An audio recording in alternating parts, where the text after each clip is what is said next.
Babe, let's have sex on the moon. When NASA intern stole lunar rocks worth $21 million. A man promised her woman the moon and meant it.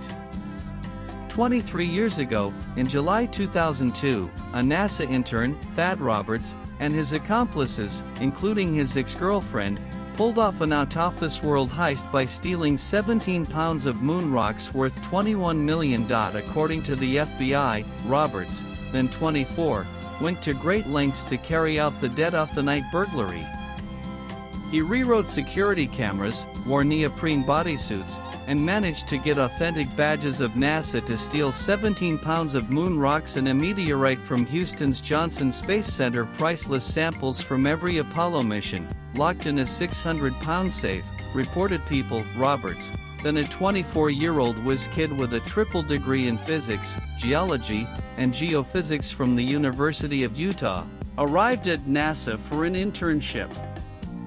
There, he met Tiffany Fowler, a 22-year-old who worked in NASA's tissue culture laboratory. The two quickly became a couple, moving in together within weeks. Not long after, he told her about his idea to steal moon rocks, which was said to have intrigued her. During an interview with the LA Times in 2004, Roberts had said that he did it for love. "I was in love with Tiffany, his then-girlfriend." He added, "In my mind, I was thinking, baby, I'd give you the moon. It would be a romantic start to our relationship." Some of the stolen lunar samples were bizarrely stashed under Roberts' bed. To have sex on the moon, as reported by People. Soon after getting into a relationship, they decided to steal the moon rocks. The duo roped in a third person, Shay Soar, also an intern at NASA. One July evening, the three interns pulled up to Building 31, where the moon rocks were being housed. Roberts and Fowler entered the building, while Soar kept watch and monitored the tampered security cameras.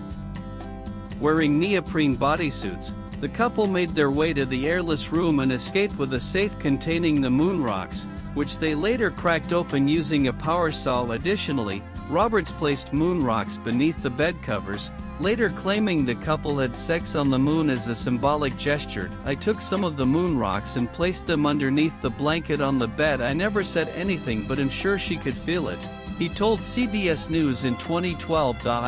The simple answer is to say that I did it for love. I did it because I wanted to be loved. I wanted someone to know that I cared about them that much. And to have the symbol there to remind them of it," he said when asked on carrying out the daring heist. "It's more uncomfortable than not, but it wasn't about the comfort at that point. It was about the expression.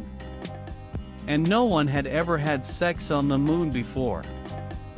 I think we can safely say that," he added. However, the FBI revealed that Roberts' moon rock heist was officially motivated, with him in contact with a potential buyer from Belgium. The buyer was willing to pay $1,000 to $5,000 per gram for the rocks. However, when the buyer grew suspicious about the rocks' origin, they contacted the FBI instead.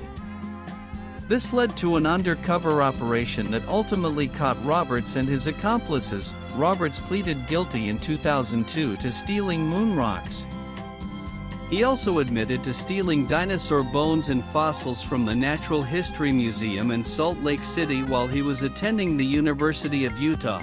The Deseret News reported. Swipe left for next video. He was released 2 years early from prison in 2008 after serving more than 6 years of an 8-year sentence.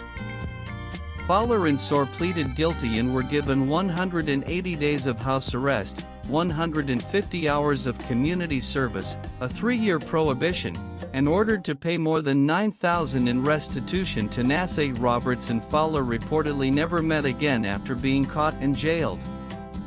The story was later documented in Ben Mesrick's 2011 book, Sex on T.